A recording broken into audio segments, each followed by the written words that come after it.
Oh, you're watching Cal67 Gaming, and we are still trying desperately to find our game of the decade. Yes.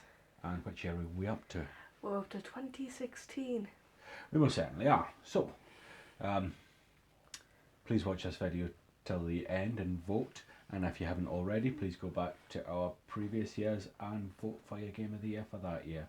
But let's go on with it.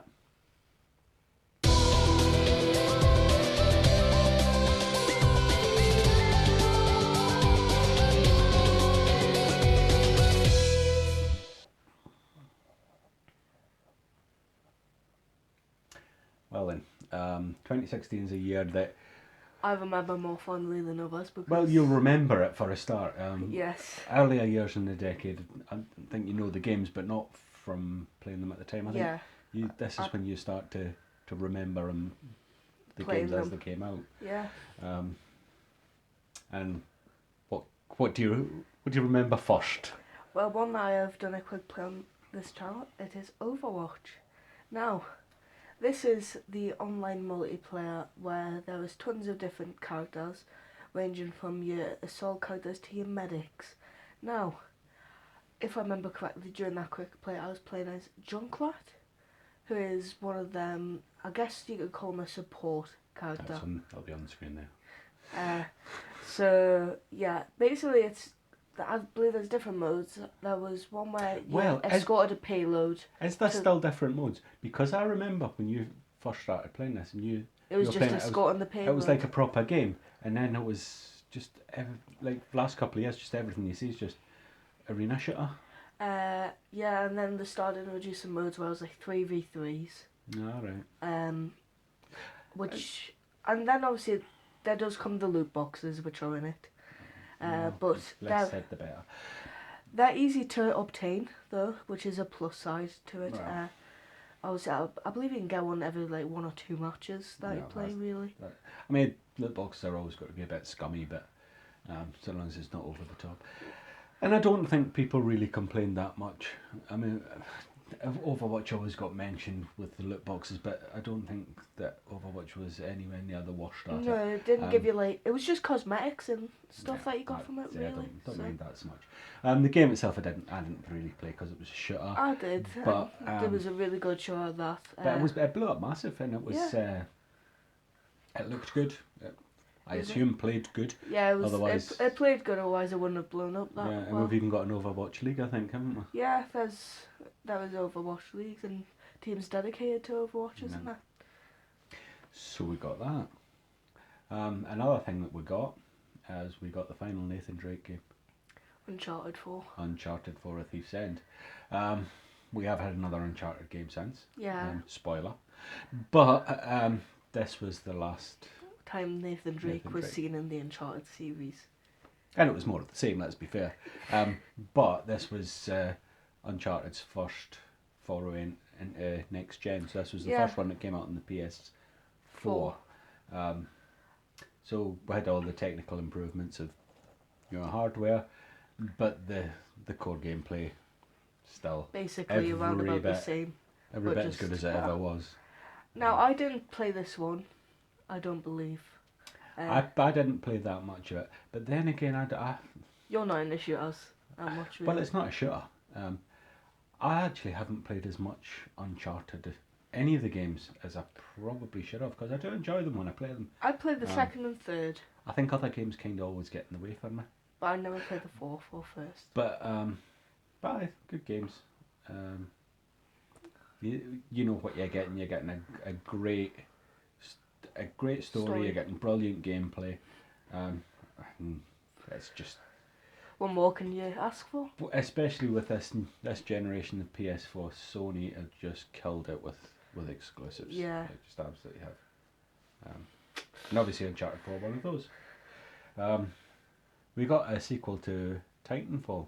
Yes, Titanfall 2. Now this one did have a campaign. It did. Unlike its first original outing in the series. But I don't believe I played too much of this. I played the multiplayer, but I never played the campaign. I should really play the campaign. I really, really should. So What does it play like? I mean, was it any better than the first game? I'd say the core mechanics are around about the same, just more refined. Right. So it's like, I guess it's easier to get into the second one because obviously if you do not know, obviously because you can wall run and call in your Titan and that, there is a tutorial I believe before you hop into the campaign. Yeah. So That's always helpful. It's always helpful, but I don't believe the first one had one. But yeah, it just refined all the core mechanics of the first one and just made it better. So you'll have to play the campaign to Yeah. why you've got mechs and why they just drop out of the sky. Because I mean, it was okay in the first one, just saying, oh well, it's just a shooter, we don't need a story. But when there's a campaign, there's actually a reason for it. Yeah. So you'll have to give that a go. What else did we get this year?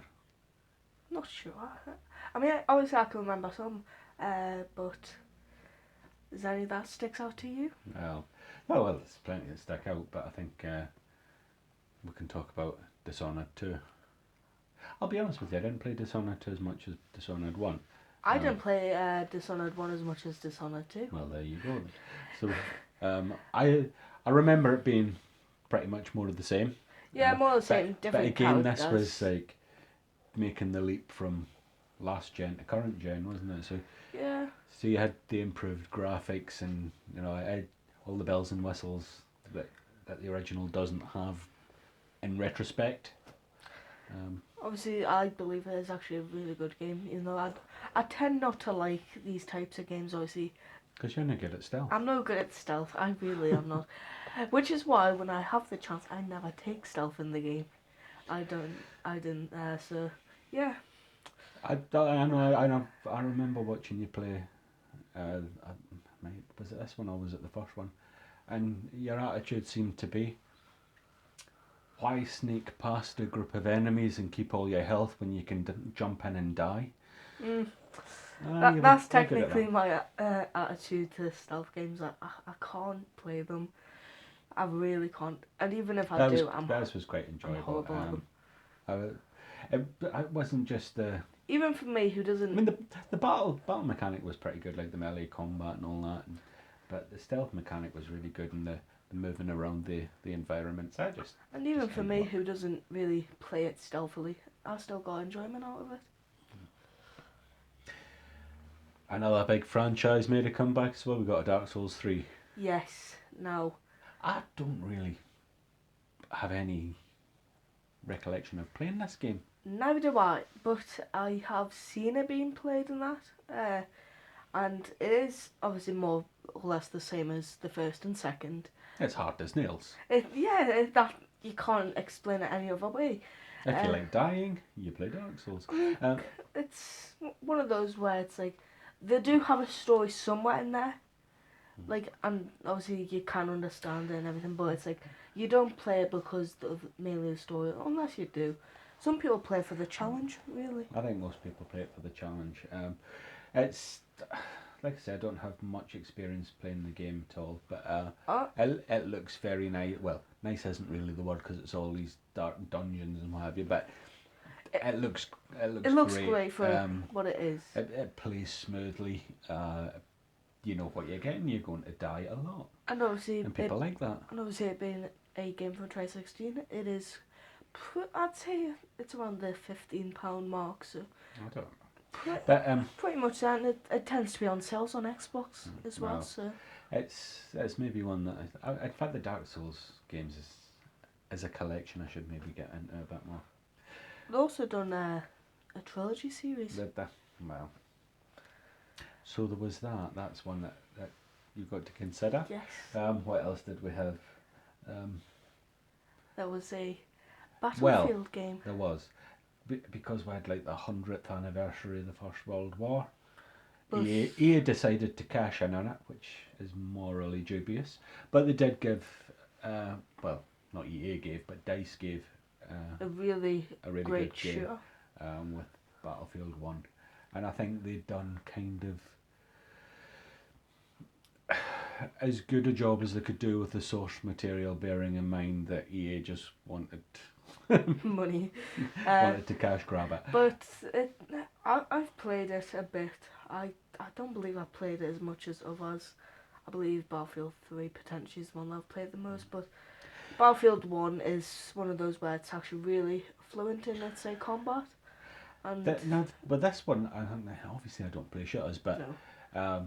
I would imagine that this has got its own sort of learning spike in difficulties because the weapons that you're using are. I mean, are we going back as far as muskets and things No, like that? you're not going as far back as muskets. You're going like, but if they are like sort of like accurate to the actual weapons in real life. So there's no machine guns here. There's no double jumping. No, there's no double jumping, but there is like obviously you've got your fully automatic guns. But you won't have like assault rifles and that. It'll be First World War era. Yeah, it'll be about First World War era type of guns and that. So what was it like playing that? Was it a completely different experience or? Really, it depends on what story you go, because there was actually multiple different campaigns in it. I mean, the other thing that But, I kind of, because I haven't played it, I don't understand how trench warfare is going to work in this. Because let's be fair, in the First World War was all about, it was a war of attrition in the trenches. Doesn't really make for a great game, I wouldn't have thought. It doesn't, so they don't have as many trenches in there.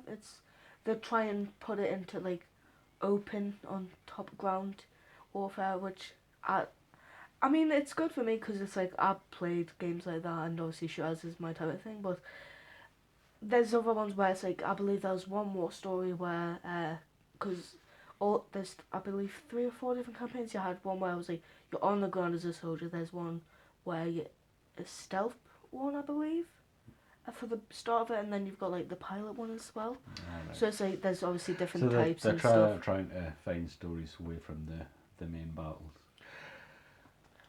Well, and on a lighter note, we got a new Final Fantasy. Yes. Now I've played this one more than you, I believe. You probably did actually. This was Final Fantasy 15. This is and one it- with this- Noctis in it. This is a road movie, isn't it? It's not like the turn-based Final Fantasies, which I know that you like. It's a road movie. Yeah, You get in your car and you technically. travel across the country. Certainly at the time, I think it was the best looking game I'd ever seen. It really did use the Mechanics the and that. new hardware to get the game looking absolutely brilliant. Obviously, it had like the different combat system where it's like obviously not like the ones that you like Final Fantasy 8 and that. It is open combat where I believe you can take 4 weapons into battle. I remember it being quite a good game as the story kind of dragged me in. There is that one horrible long chapter that no one likes. I think that's been patched now though. I can't remember. And it doesn't last for 8 hours anymore. Going through. Anyway, if you played it, you know, you either know that it's been patched or you know what bit I'm talking about. And probably coming out on Game Pass as well. Probably, I think all the Final Fantasies that's available for Xbox coming out on Game Pass. Get them all played. They're all brilliant. I do prefer the turn-based combat. This was kind of a refinement of the Final Fantasy 13 thing, wasn't it? And it played a little bit like the MMO Final Fantasy 14. I'm in the middle between the different combat systems. I like them both, but I'm surprised that I've played this one more than you because obviously it's a Final Fantasy game.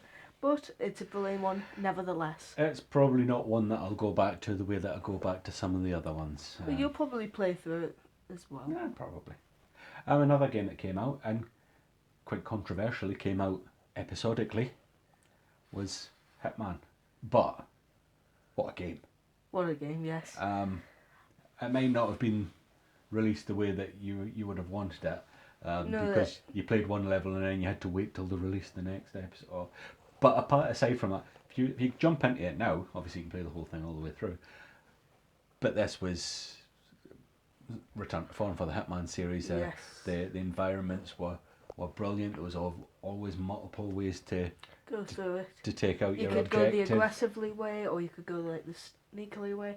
I didn't play that much because obviously I'm not a big stealth person, so yeah, it's kind of, I can't really play. I like playing it, but it's like I can't complete it because There was some great set pieces with, different ways to take out targets and what have yeah, you. Brilliant game, like I say, real return to form for Agent 47. I think anyone that played it will remember everything except waiting for that was horrible. Waiting for the next episode to drop, because once you started playing it, you just wanted to keep going. but But obviously now it's got tons of replay well, it value has. as well, hasn't it? And what it did allow, I suppose, doing it episodically was while you were waiting for the next episode, you could go back and replay and go a different route, try something Yeah, new. so I guess for some people, obviously they'd be bored. Obviously they just want to go through it, but other people would obviously take the incentive Yeah. to go back through. So that kind of worked. Another game that you played, not so much me, was The Division. This was a Tom Clancy game. This was an online Tom Clancy game as well, fully online, but obviously did have story missions as well. I remember watching you play it, and it kind of seemed a little Gears of War-ish in the way that it played. It was like a third-person cover-based shooter. Yeah, it was sort of like that. And how did it compare to Gears of War? see, I didn't play as much of it as Gears of War, so I'm probably going to be on the Gears of War side, saying that Gears is probably a bit better. But yeah, still a brilliant. The missions shooter. were fun to play, and yeah, it was very fun to play. And obviously being online, you could gather around some of your friends and play it together. Obviously, which not is always just a playing it bonus. on local. Yeah, it's always a bonus when you get to play online with friends, especially playing through a campaign that way. That's something that I think we all like. So we had that. A couple of games that you played absolutely to death, and you played through both of them all the way through. Pokemon Sun and Moon. Yes. Tell us all about it. Well, obviously, I believe everyone knows what Pokemon is. It's where you go around catching different Pokemon and you use them to battle different trainers. But this one was in the Alola region. So some of the Pokemon that came out generations before this were revamped in They changed them up. Yeah, they changed them up like Marowak and that. So it was some of them. If you had a favorite Pokemon, they might have changed it in that.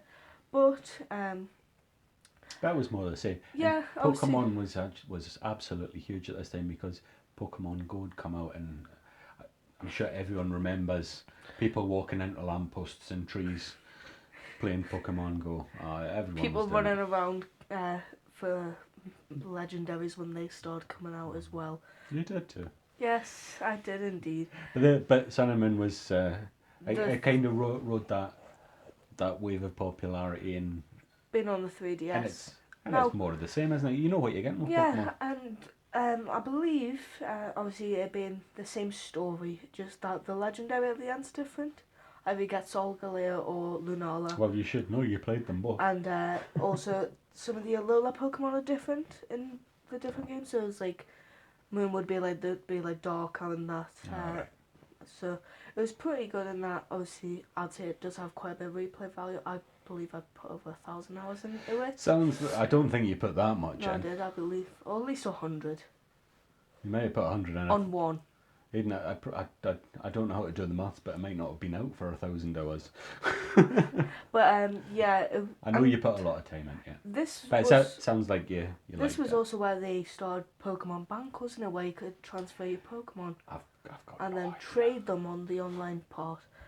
But either way, it's a brilliant Pokemon game, and it's not obviously the newest one now, but definitely a brilliant one to play. Well, we kind of half mentioned it when we were talking about The Division. We had a Gears of War game, Gears of War 4. Any good? Brilliant. Brilliant. Brilliant. It was a brilliant one. Obviously now. This was the first next. Well, it wasn't the first next gen because did they redo the first original one. ones? They done Ultimate Edition. Yeah. Only but the first one. This was the first one that was specifically made for next gen. And unlike the first, second, and third, you do not play as Marcus. You play as his son JD. All right. And as a new cast of Kate, Oscar, and I can't remember the others. I just obviously you could also play this one online as well with your You friends. could. I remember you playing a lot of this. But it's a brilliant storyline, and that obviously I'm not going to spoil the ending. But what the game itself, how did it play? Was it? it played basically just like every other Gears of War, but more refined than that.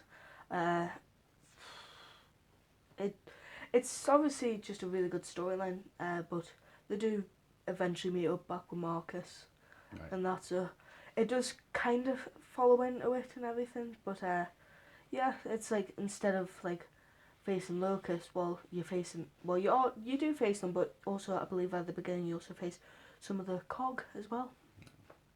But you enjoyed it anyway. Yes. I think you quite enjoyed this next one as well because it was a game. Was this an independent game? I think it might have been called Superhot. Yes. Now this is, as the motto says, time only moves when you move. Well, kinda does, because I had a little test of it and it moves ever so slowly. That's all right. Yes. I remember seeing this and thinking that it was a brilliant Concept. idea. It is as well. Because I mean, a lot of shooters to me, and it's what kind of puts me off them. It's like it's all Twitch gaming. It's about reactions rather than planning out what you're going to do. But this, because it stopped everything until you moved, it kind of let you think about what your next move was going to be, and I think that was just a brilliant idea. And if you had melee weapons like the katana, you could also slow down time and change it so they could actually, instead of dying from the bullets, you could actually slice them in half and not. No. So it allowed you to think, and obviously with the different like time trials and that of different levels, it's just a brilliant game. Yeah, it certainly was a brilliant concept, and I mean they've done it on everything now, and even In VR. VR. Yeah, but yeah, anyone who plays it, I think will remember it quite fondly, and we certainly haven't had anything like it before or since. That's for sure. Another game that both of us played. Well, put it together. It was Yeah. absolutely great fun. Was Overcooked. Yes, Overcooked is where obviously you're chef, and you're just cooking up meals, aren't you? Basically.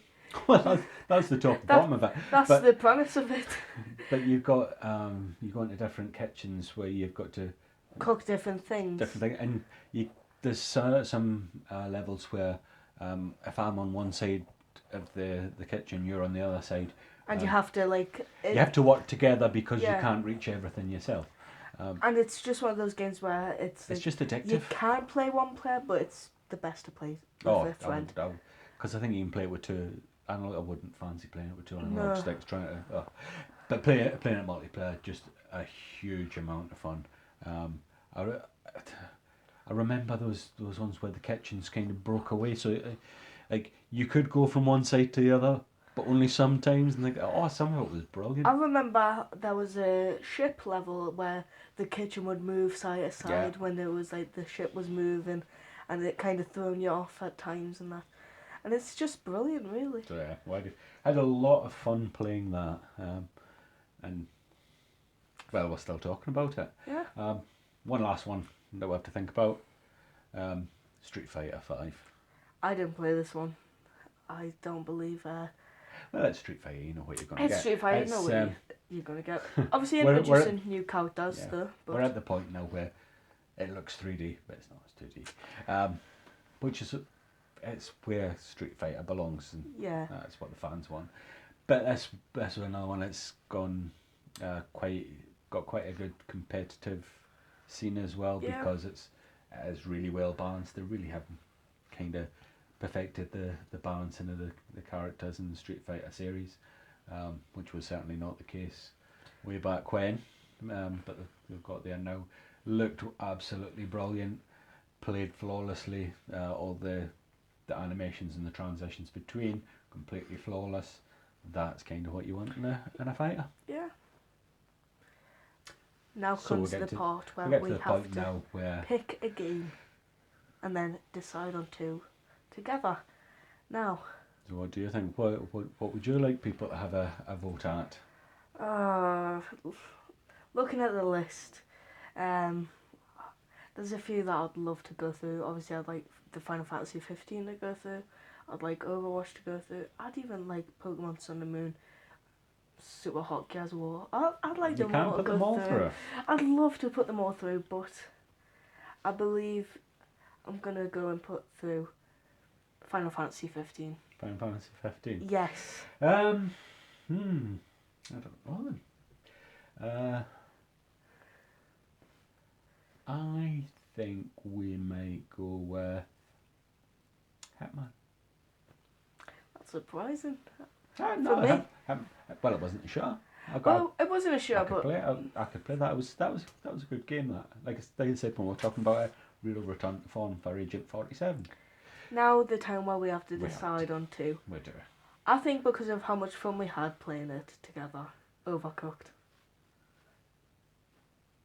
Should go through. Possibly. What other thoughts have you got though?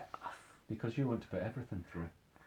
Yeah, I'd say the ones that I'd mainly want to put through is either the Pokemon Sun and Moon, Superhot, or Overcooked. We'll go Overcooked and Pokemon. Yeah.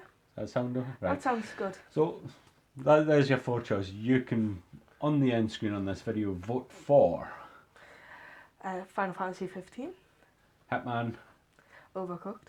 and Pokemon Sun and Moon. So please do vote. If you haven't already and you've enjoyed what you've seen, please subscribe to the channel.